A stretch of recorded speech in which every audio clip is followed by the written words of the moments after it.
बात सीधी थी, पर कविता के कवि कुंवर नारायण जी है। यह कविता उनके काव्य संग्रह कोई दूसरा नहीं से ली गई है। तो आइए दोस्तों, हम इस कविता को एनिमेशन के माध्यम से आसानी से समझने की कोशिश करते हैं। इस पंक्ति में कवि कहते हैं कि उनकी कविता के भाव बिल्कुल सीधे थे, जो श्रोता और पाठकों को सीधे समझ में आ जाना चाहिए था, परंतु भाषा को प्रभावी बनाने के कारण श्रोता और पाठक कोई भी उन भावों को अच्छी तरह समझ नहीं पाए। और कवि ने पाया कि उनकी कविता में भाषा की जटिलता होने के कारण कविता में एक टेढ़ापन आ गया है। कहने का मतलब यह है कि कवि जो बात कविता के माध्यम से कहना चाहते थे वो बात स्पष्ट नहीं हो पाई, जिसके कारण लोग कविता के भावों को अच्छी तरह समझ नहीं पाए। अपनी बात को श्रोता और पाठकों तक आसानी से पहुंचाने के लिए कवि ने कविता में थोड़ा बदलाव किया। उन्होंने भाषा के शब्दों, वाक्यांशों, वाक्यों आदि को बदल कर आसान किया और तथा शब्दों को उलट पुलट कर प्रयोग किया, जिससे कविता का भाव लोगों को समझ में सही तरीके से आ सके। कवि ने पूरी कोशिश की या तो इस भाषा के बदलाव से उनके भाव लोगों तक पहुंच जाए या फिर वह भाषा के इस उलट पुलट फेल से के जंजाल से मुक्त हो जाए, परंतु कवि को इससे कोई भी सफलता नहीं मिली। उसकी भाषा के बदलाव के साथ साथ उनकी बात अथवा भाव और भी जटिल हो गए, अर्थात उन्हें समझाना और भी मुश्किल हो गया। कवि कहता है कि वह अपनाई सारी समस्या को धीरज से समझे बिना ही हल ढूंढने की बजाय और अधिक शब्दों के जाल में फंस गया।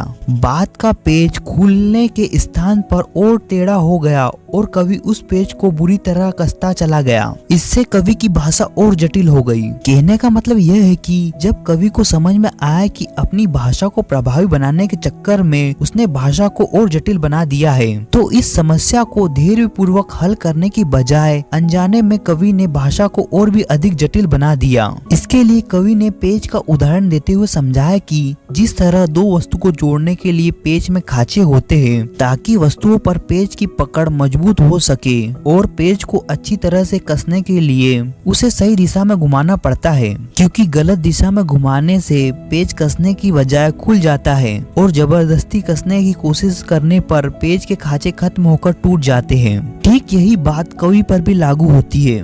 बात को सही तरीके से कैसे कहा जाए और कैसे लिखा जाए ताकि वो लोगों की समझ में आसानी से आ सके, इस समस्या को धैर्य पूर्वक समझने बिना कवि कविता के शब्दों को तोड़ मोड़ कर भाषा को और अधिक जटिल बनाता चला गया। कविता पढ़ने व सुनने वाले कवि की प्रशंसा करने लगे, क्योंकि कविता देखने व सुनने में तो प्रभावशील लग रही थी, पर अंत में वही हुआ जिसको कवि को डर था। कविता का भाव किसी को भी समझ में नहीं आया, और भाव स्पष्ट करने के लिए जब कवि ने जोर जबरदस्ती भाषा में बदलाव किया तो कविता प्रभावहीन व उद्देश्यहीन हो गई और कविता केवल शब्दों के आसपास घूमती नजर आने लगी।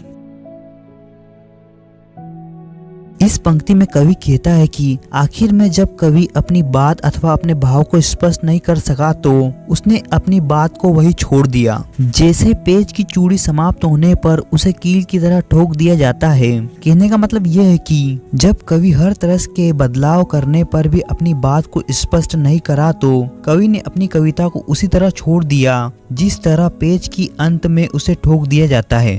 जिस स्थिति में कवि की कविता थी वह बाहर से देखने पर तो कविता जैसी लग रही थी, परंतु उसमें भाव की गहराई नहीं थी, उसके शब्दों में ताकत नहीं थी। जब कवि अपनी बात स्पष्ट ना कर सका तो बाद में एक शरारती बच्चे की सामान पसीना पोंछते कवि से पूछा कि क्या तुमने कभी भाषा को सरलता, सहजता और सुविधा से प्रयोग करना नहीं सीखा है। कहने का मतलब यह है कि अच्छी बात को कहने के लिए और अच्छी कविता को बनाने के लिए सही भाषा व सही शब्दों का भाव से जुड़ना आवश्यक है, तभी उसे समझने में आसानी होगी।